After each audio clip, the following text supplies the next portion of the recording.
नमस्कार and welcome to curiously education. आज 28 मई 2022 है, दिन है सैटरडे।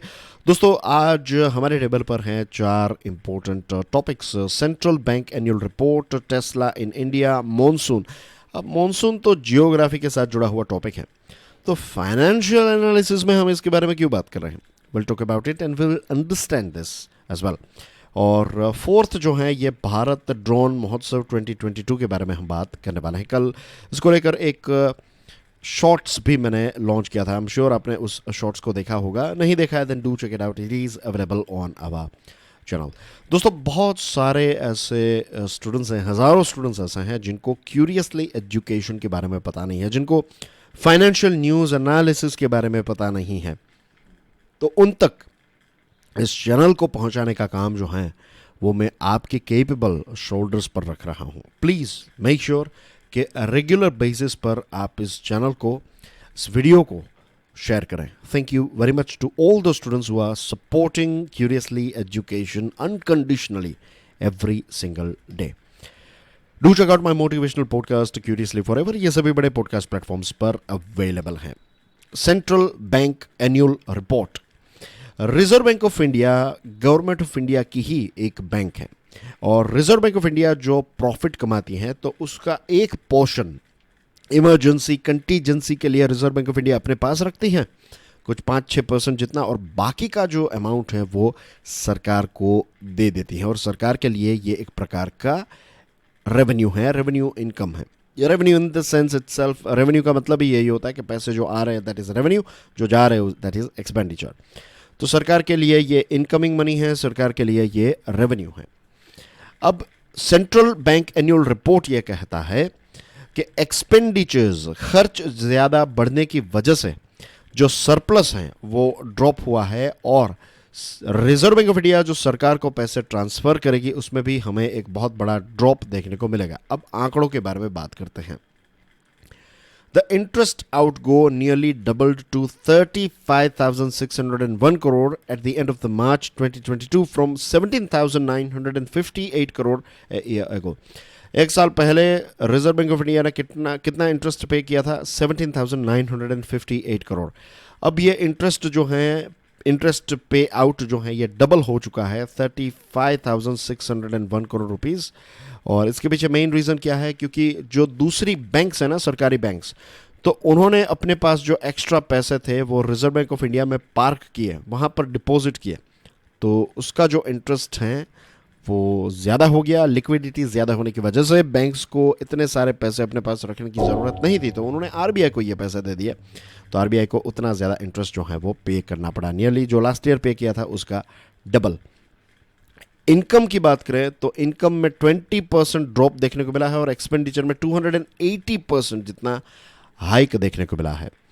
तो इसकी वजह से जो पैसे 2020-21 में पे किए थे, सरप्लस जो पे किया था रिजर्व बैंक ने सरकार को, दैट वाज 99,122 करोड़। पकड़ लीजिए 1 लाख करोड़ रुपए सरप्लस में दिए थे, और इस बार 69% ड्रॉप इसमें देखने को मिलेगा। इस बार कितना पे करेगी?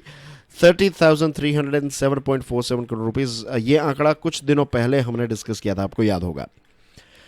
Total expenditure in 2021-2022 increased to 1.29 lakh crore rupees. ये इससे पहले का जो साल था उसमें था 34,147 करोड़, और 2021-21 में ये हो गया 1.29 लाख। तो एक्सपेंडिचर ज़्यादा होने की वजह से प्रॉफिट आपका कम हो जाएगा। और जो सरकार के द्वारा पैसे प्रोसेस किए जाते हैं, तो ये प्रोसेसिंग, गवर्नमेंट की रिसीप्ट्स और पेमेंट्स को प्रोसेस करने का चार्ज, ये सारी चीज़ें जो हैं उसमें 48% इंक्रीज़ देखने को मिला। तो 38,500 and beg you pardon 33,859 crore rupees हुए, और उससे पहले का साल था it was 2611.05 crore. Expenditure of printing notes, ये 24% इंक्रीज़ हुआ है। और मदन सबनवीज़ जो बैंक ऑफ बड़ौदा के चीफ इकोनॉमिस्ट हैं, उनका कहना यह है, the central bank also had to make higher provisions towards revaluation of forex reserves. तो इसकी वजह से भी खर्च जो है वो बढ़ चुका, फॉरेक्स रिजर्व्स के रीवैल्यूएशन की वजह से। और सरकार ने ये टारगेट रखा था कि रिजर्व बैंक ऑफ इंडिया से सरकार को कुछ 74,000 करोड़ रुपीज़ मिलेंगे, लेकिन अब कितने मिले हैं? 30,000 करोड़ रुपीज़, राइट। तो एक शॉर्टफॉल है, लेकिन दूसरी जगहों से इनकम आने की वजह से आई थिंक सरकार जो है वो ये आंकड़ा जो है, ये ड्रॉप जो है, ये शॉर्टेज जो है उसको फुलफिल कर लेगी, लेकिन एक बहुत बड़ा ड्रॉप तो डेफिनेटली है। Tesla in India, Elon Musk जो टेस्ला के फाउंडर हैं, उन्होंने ट्वीट करके बताया, एक पोटेंशियल कस्टमर ने पूछा कि भारत में टेस्ला अपना प्रोडक्शन कब करेगा, भारत में प्रोडक्शन या फिर अपनी कार्स जो है वो कब बेचेगा। तो उसका जवाब देते हुए टेस्ला के मालिक जो इलॉन मस्क है, उन्होंने ये कहा कि टेस्ला अपनी कार्स को भारत में मैन्युफैक्चर नहीं करेगी। उन्होंने कहा कि पहले सरकार उनको अपनी कार्स बेचने और सर्विस करने की परमिशन देगी, उसके बाद ही टेस्ला जो है वो अपनी कार्स का मैन्युफैक्चरिंग यहाँ पर करेगी।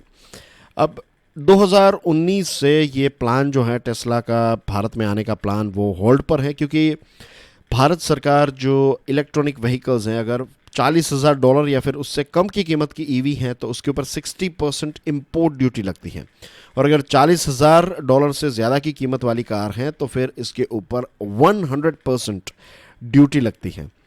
तो इलॉन मस्क का कहना यह है कि पहले हमें कार बेचने का और उनको सर्विस करने का मौका दीजिए, उसके बाद हम प्रोडक्शन करेंगे।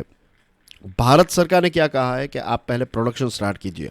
और 5 मई की बात करें तो इकोनॉमिक टाइम्स में ये रिपोर्ट आया था, हमने इसको डिस्कस भी किया था कि अब टेस्ला जो है वो एशिया पैसिफिक रीजन पर ज़्यादा फोकस कर रहा है, और इनफैक्ट इंडोनेशिया की मार्केट पर ज़्यादा फोकस कर रहा है। टेस्ला ने कुछ लोगों को यहाँ पर रिक्रूट भी किया है हमारे देश में। तो अब ये जो इंडियन लोग जो टेस्ला में काम कर रहे हैं, टेस्ला कंपनी के लिए काम कर रहे हैं, they will focus on Indonesia या फिर साउथ ईस्ट एशिया की मार्केट पर फोकस करेंगे। और ये भी बात आ रही है कि इंडोनेशिया में टेस्ला जो है वो अपना एक प्रोडक्शन स्टार्ट करने वाली हैं। भारत सरकार ने ईवीज़ को बूस्ट करने के लिए फेम 2 स्कीम को निकाला। इसके लिए सरकार ने 10,000 करोड़ रुपए रखे हैं। 18,000 करोड़ रुपीस वाली PLI स्कीम को भी लॉन्च किया है। और हमारे नितिन गडकरी साहब जो हमारे मिनिस्टर हैं, उन्होंने भी ये कहा कि US बेस्ड EV फर्म जो हैं उनको कार मैन्युफैक्चरिंग करने की शुरुआत यहाँ पर कर देनी चाहिए। अगर उनको बेनिफिट्स चाहिए तो फेम 2 हैं, and then we have this PLI scheme भी है। लेकिन सरकार ने क्लियरली बता दिया है कि चाइना से टेस्ला अपनी कार जो है वो चाइना में बनाएगा और फिर यहाँ पर इंपोर्ट करेगा, तो ये चीज़ सरकार अलाउ नहीं करेगी। मॉनसून जियोग्राफी के साथ जुड़ा हुआ टॉपिक है, लेकिन फाइनेंशियल न्यूज़ एनालिसिस में इसको क्यों डिस्कस किया जा रहा है?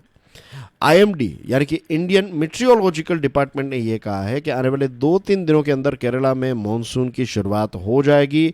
जो वेस्टर्ली विंड्स हैं उसकी स्ट्रेंथ बढ़ने लगी है साउथ अरेबियन सी में, और केरला कोस्ट और इसके साथ जुड़े हुए कोस्ट में बारिश होना स्टार्ट हो जाएगी। और ये हमारे देश में मॉनसून सीज़न की शुरुआत मानी जाती है, जब केरला, लक्षद्वीप एक्सेट्रा में बारिश की शुरुआत होती है। जनरली जून महीने के अंदर साउथ वेस्ट मॉनसून की शुरुआत जो है वो हो जाती है। और हमारे देश में जितनी बारिश होती है तो 70% बारिश जो है वो साउथ वेस्ट मॉनसून सीज़न में होती है। विंटर टाइम में नॉर्थ इंडिया में, पर्टिकुलरली हिमालयन रीजन में जो स्नोफॉल होता है, that is also part of एक प्रकार का रेनफॉल ही है वो, राइट। लेकिन पानी नहीं, स्नो गिर रहा है। और जब लगभग पूरे देश में विंटर का माहौल होता है तो साउथ इंडिया में जो south east bay of Bengal से आने वाली हवाएं जो हैं, तो उसकी वजह से Tamil Nadu, then you have Karnataka, Andhra Pradesh, इन सारे रीजन्स में बारिश होती है। और वेस्टर्न डिस्टर्बेंसेस की वजह से भी बारिश होती है। तो मेजर जो सीज़न है बारिश की, that is south west monsoon.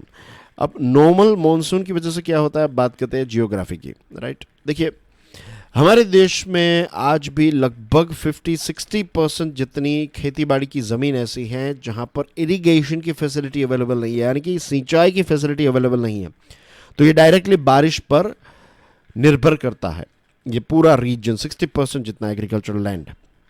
तो अच्छी बारिश, नॉर्मल मॉनसून जब होती है तो खेती बाड़ी का प्रोडक्शन अच्छा होता है। खेती बाड़ी का प्रोडक्शन अच्छा यानी कि रूरल इनकम अच्छी, रूरल इनकम अच्छी यानी कि वो चीज़ें खरीदेंगे, सोना खरीदेंगे, 2 व्हीलर्स खरीदेंगे, ट्रैक्टर्स खरीदेंगे, शादी होगी बच्चों की, राइट, और रेफ्रिजरेटर से लेकर जितने अर्बन प्रोडक्ट्स हैं वो सारे के सारे प्रोडक्ट्स की डिमांड बढ़ती है जब अच्छी बारिश होती है, क्योंकि ये पूरी चेन जो है, ये पूरा जो व्हील है इकोनॉमी का, वो अच्छी स्पीड अच्छे मोशन में आ जाता है। भारत ड्रोन महोत्सव 2022, इस महोत्सव को एड्रेस करते हुए प्राइम मिनिस्टर मोदी साहब ने यह कहा कि ड्रोन का जो सेक्टर है ये एम्प्लॉयमेंट जनरेशन के लिए एक बहुत इंपॉर्टेंट सेक्टर होने वाला है, और ड्रोन की टेक्नोलॉजी की वजह से गवर्नेंस में भी एक इम्प्रूवमेंट आएगा, लोगों के ईज़ ऑफ लिविंग में भी एक इम्प्रूवमेंट आएगा। और ये जो ड्रोन है ये एक हम सब जैसे जो आम आदमी हैं उनके जीवन में भी एक पॉजिटिव इम्पैक्ट क्रिएट करेगा। प्राइम मिनिस्टर साहब ने पीएम स्वामित्व योजना के बारे में बताया और कहा कि ये एक मेजर रेवोल्यूशन है। अब ये जो स्कीम है उसके तहत क्या होता है कि जो गांव हैं तो उसमें ड्रोन के माध्यम से प्रॉपर्टी का सर्वे किया जाता है, डिजिटली मैप किया जाता है और फिर लोगों को डिजिटल प्रॉपर्टी कार्ड्स दिए जाते हैं। तो ज़मीन के साथ जुड़े हुए इश्यूज सबसे ज़्यादा कोर्ट्स में आपको देखने को मिलते हैं, और इस टेक्नोलॉजी की वजह से ज़मीन के इश्यूज जो हैं उसमें एक ड्रास्टिक ड्रॉप देखने को मिलेगा। 150 ड्रोन पायलट सर्टिफिकेट भी दिए गए फ्राइडे को, और डिज़ास्टर मैनेजमेंट में, डिफेंस में, एग्रीकल्चर में, टूरिज़्म में, फिल्म एंड एंटरटेनमेंट, हर जगह पर ड्रोन का इस्तेमाल काफ़ी ज़्यादा होने लगा है। और फ्यूचर में मेडिकल सेक्टर में ब्लड कहीं पर पहुंचाना है, कोई इंपॉर्टेंट ऑर्गन आपको एक जगह से दूसरी जगह पर पहुंचाना है, देन यू हैव ये जो डिलीवरीज़ हैं, फूड डिलीवरी से लेकर प्रोडक्ट्स की डिलीवरी भी ड्रोन में हो सकती है। और सरकार ने इसको लेकर इंसेंटिव स्कीम्स भी लॉन्च की हैं, राइट, PLI स्कीम, जिसमें 20% जितनी अगर वैल्यू एडिशन किया है तो 20% जितना आपको इंसेंटिव मिलेगा। और ये इंसेंटिव जो हैं ये कैलकुलेट किया जाता है on annual sales revenue from drones and drones component net of GST minus the purchase cost. तो सरकार जो है वो ड्रोन सेक्टर को काफ़ी सपोर्ट भी कर रही है with the help of PLI scheme. And that's everything in today's discussion, dear friends. Please don't forget to share this lecture. It is very, very important. Each and every single sharing matters. तो इसको share ज़रूर कीजिएगा। और कल Sunday है तो आपको एक रिविजन लेक्चर भी मिल जाएगा। And I'll see you with some more interesting videos and shorts. Till then, enjoy your studies. God bless you all. Jai Hind.